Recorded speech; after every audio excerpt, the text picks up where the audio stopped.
আসসালামু আলাইকুম সবাইকে ফ্লাটার বাংলা টিউটোরিয়ালে আপনাদের স্বাগত। আজকে আমি কথা বলবো ফ্লাটারের খুবই গুরুত্বপূর্ণ একটা টপিক নিয়ে, ব্লক প্যাটার্ন। ব্লকটা হচ্ছে একটা স্টেট ম্যানেজমেন্ট টেকনিক। সো এই ভিডিওর মাধ্যমে আমরা জানবো ব্লকটা কী এবং কেন ব্যবহার করি আমাদের অ্যাপ্লিকেশনের মধ্যে।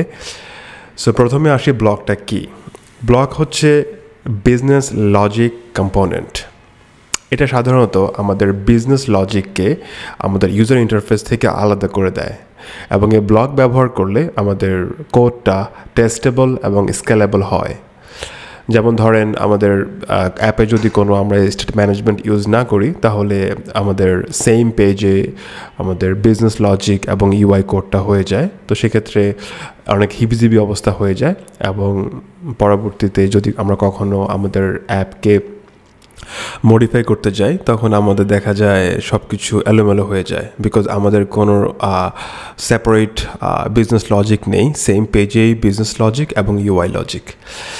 সো এই জন্য আমরা স্টেট ম্যানেজমেন্ট ইউজ করে থাকি। স্টেট ম্যানেজমেন্টের মধ্যে অনেক ধরনের টেকনিক আছে, প্রোভাইডার, ব্লক, গেটঅ্যাক্স, রাইভ, অনেক কিছু আছে। সো এখানে আমরা ব্লক প্যাটার্নটা দেখব। সো এখানে ব্লক প্যাটার্নের একটা চার্ট আছে, আপনি দেখেন। এখানে আমরা দেখতে পাচ্ছি ব্লকের মধ্যে দুইটা অংশ, একটা হচ্ছে কিউবিট, একটা হচ্ছে ব্লক। সো কিউবিটটা কি? কিউবিটটা হচ্ছে একটা ব্লকের লাইট ভার্সন। ছোটোখাটো অ্যাপ্লিকেশনের মধ্যে আমরা কিউবিট ব্যবহার করে থাকি, আর ব্লক আমরা বড় অ্যাপ্লিকেশনের মধ্যে ব্যবহার করে থাকি। হ্যাঁ, কিউবিটের মধ্যে ইউআই, কিউবিটের মধ্যে ফাংশন পাঠায় এবং কিউবিট রিকোয়েস্ট পাঠায় ডেটাতে, ডেটা থেকে রেসপন্স এসে কিউবিট আবার সেই রেসপন্সটাকে স্টেটের মাধ্যমে ইউআইতে পাঠায়। এটা কিউবিটের কাজ। আর ব্লকের কাজ হচ্ছে ইউআই থেকে ইভেন্ট পাঠায় ব্লকের মধ্যে এবং ব্লক রিকোয়েস্ট করে ডেটাকে এবং ডেটা রেসপন্সটা এখানে দিয়ে দেয় ব্লকের মধ্যে। তারপরে রেসপন্সটাকে আমরা স্টেটের মাধ্যমে আমরা ইউআইতে পাঠিয়ে দিই। সো এটা হচ্ছে ব্লকের কাজ। হ্যাঁ, তো আমরা একটা কাউন্টার অ্যাপের মাধ্যমে সিম্পলি কীভাবে ব্লক ব্যবহার করি আমাদের অ্যাপের মধ্যে, আমরা এই জিনিসটা দেখব আজকে। সো প্রথমে আমরা ব্লকের ডিপেন্ডেন্সিটা অ্যাড করে নিই। সো প্রথমে আমরা ব্লকের ডিপেন্ডেন্সিটা অ্যাড করে নিই। আমরা pub.dev-এ চলে আসব। এখানে এসে আমরা ব্লক সার্চ করব, ব্লকের মধ্যে Flutter BloC এইটা, এবং এই ডিপেন্ডেন্সি ইনস্টলিংয়ে এসে আমাদের এই ডিপেন্ডেন্সিটা কপি করে আমাদের অ্যাপের মধ্যে pub/YAML এর মধ্যে পেস্ট করে দিতে হবে। হ্যাঁ, এরপরে আমাদের আরেকটা ডিপেন্ডেন্সি লাগবে, সেটা হচ্ছে ইকুইটেবল। তো আমরা এখানে ইকুইটেবল লিখি। ইকুইটেবলটা আমরা এই যে পেয়ে গেলাম। সো ইকুইটেবলটা কেন আমরা ব্যবহার করব ব্লকের ক্ষেত্রে? এই ইকুইটেবলটা মূলত আমাদের ব্লকের স্টেটের মধ্যে কম্প্যারিজন করে এবং অবজেক্টের মধ্যে কম্প্যারিজন করে আমাদের ডেটা শো করে। সো ইকুইটেবলটা আমাদের লাগবে। সো ইনস্টলিংয়ে এসে আমাদের এখানে ইকুইটেবল ডিপেন্ডেন্সিটা কপি করে আমাদের pub/YAML এসে এখানে পেস্ট করে দেব। পেস্ট করে দেওয়ার পর আমরা pub get ক্লিক করব। তাহলে আমাদের এই দুইটা প্যাকেজ আমাদের প্রজেক্টে অ্যাড হয়ে যাবে। এই যেটা অ্যাড হয়ে গেছে। হ্যাঁ, আমাদের অ্যাডের কাজ শেষ। এবার আমাদের প্রজেক্টে আমাদের ব্লকের জন্য একটা ফোল্ডার, একটা ডিরেক্টরি তৈরি করতে হবে, ব্লক।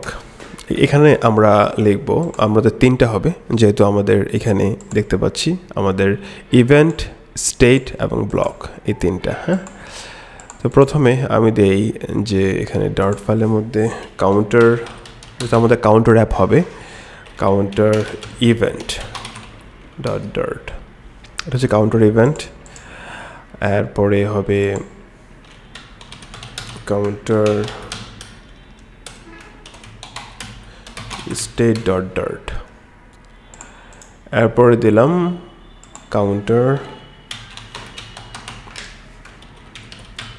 bloc.dart। আমাদের তিনটা প্রয়োজনীয় জিনিস আমরা তৈরি করে নিলাম এখানে। হ্যাঁ, তাহলে এবার প্রথমে আমরা কাউন্টার ইভেন্টে কাজ করব। আমাদের কি কি ইভেন্ট? আচ্ছা, কাউন্টার ইভেন্টটা কি? কাউন্টার ইভেন্ট হচ্ছে ইনপুট, ইউআই থেকে যে ইনপুটগুলো হবে সেই ইনপুটগুলো কাউন্টার ইভেন্টে হবে।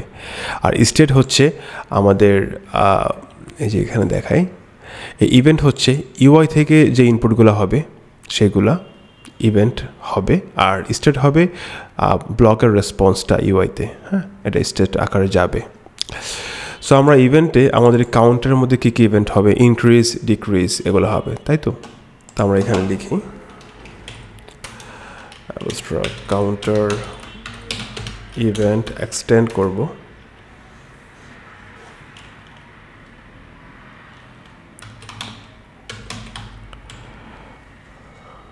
abstract class counter event extend equitable। ঠিক আছে, এটা হচ্ছে আমাদের ইভেন্ট, কাউন্টার ইভেন্ট। এইবার আমরা এখানে ইভেন্টগুলো লিখে নিই।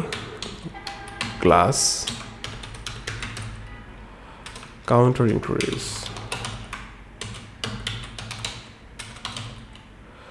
counter increase, extend counter event।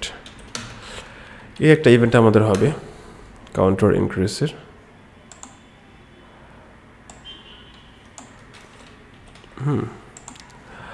আর একটা হবে কাউন্টার ডিক্রিজ। আমরা কপি করে দিয়ে দিই counter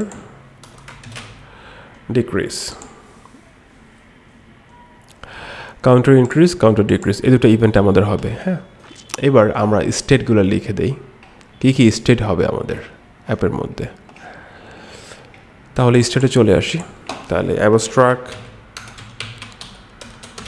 class counter state extend equitable. এখানে আমাদের কি কি কাউন্টার স্টেট হবে। প্রথমে আমাদের একটা ইনিট স্টেট হবে, ইনিট স্টেট, আচ্ছা counter init extend counter state থেকে এক্সটেন্ড হবে। হ্যাঁ, এবার এখানে আমাদের প্রপসটা দিয়ে দিই, প্রপস। আচ্ছা, কাউন্টার ইনিট গেল। এইবার আমাদের হবে আরেকটা কি স্টেট হতে পারে, আমাদের যখন ইনক্রিজ ডিক্রিজ করব সেক্ষেত্রে আপডেটের একটা স্টেট হবে আমাদের। সো এখানে class counter update extend counter state থেকে এক্সটেন্ড হবে।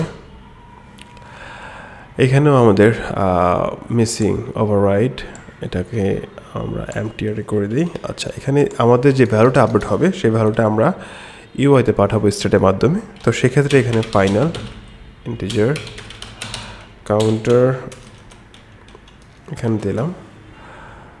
তারপরে হচ্ছে এখানে আমাদের দিস ডট কাউন্টার, ঠিক আছে। আর এই কাউন্টারটা আমরা এখানে দিয়ে দেব। তাহলে আমাদের কাজ হয়ে গেল, আমাদের স্টেটটা করা শেষ এবং আমাদের ইভেন্টটা করা শেষ। ইভেন্টের মধ্যে দুইটা event, counter increase, counter decrease. আর স্টেটের মধ্যে আমাদের ইনিটের জন্য একটা, আর আপডেটের জন্য এই আপডেটের মধ্যে আমরা কাউন্টার আপডেট যে ভ্যালুটা এটা পাস করে দেবো এখানে। তাহলে এই ভ্যালুটা পেয়ে যাবে আমাদের ইউআইতে। এবার আসি কাউন্টার ব্লকে। কাউন্টার ব্লকে এসে আমরা ক্লাস কাউন্টার ব্লক এক্সটেন্ড, আমরা ব্লক থেকে এক্সটেন্ড করব। প্রথমটা হবে কাউন্টার ইভেন্ট, তারপরটা হবে কাউন্টার স্টেট। ঠিক আছে, এবার এখানে কাউন্টার ব্লকের একটা কনস্ট্রাক্টর, কাউন্টার ব্লক কনস্ট্রাক্টর সুপারের মধ্যে আমাদের যে ইনিট কাউন্টারটা স্টেটটা আছে, এই যে ইনিট কাউন্টার ইনিট, এইটা আমরা এখানে দিয়ে দেব। ঠিক আছে, এটা আমরা দিয়ে দিলাম এখানে। এইবার আমাদের ইভেন্টগুলো এখানে দিতে হবে। সো আমাদের প্রথমে ইভেন্ট হচ্ছে, আচ্ছা আমরা একটা ভ্যারিয়েবল নিয়ে নেই এখানে, ইন্টিজার কাউন্টার 0। এখানে আমাদের এবার কাউন্টারের ইভেন্টগুলো অ্যাড করে দিতে হবে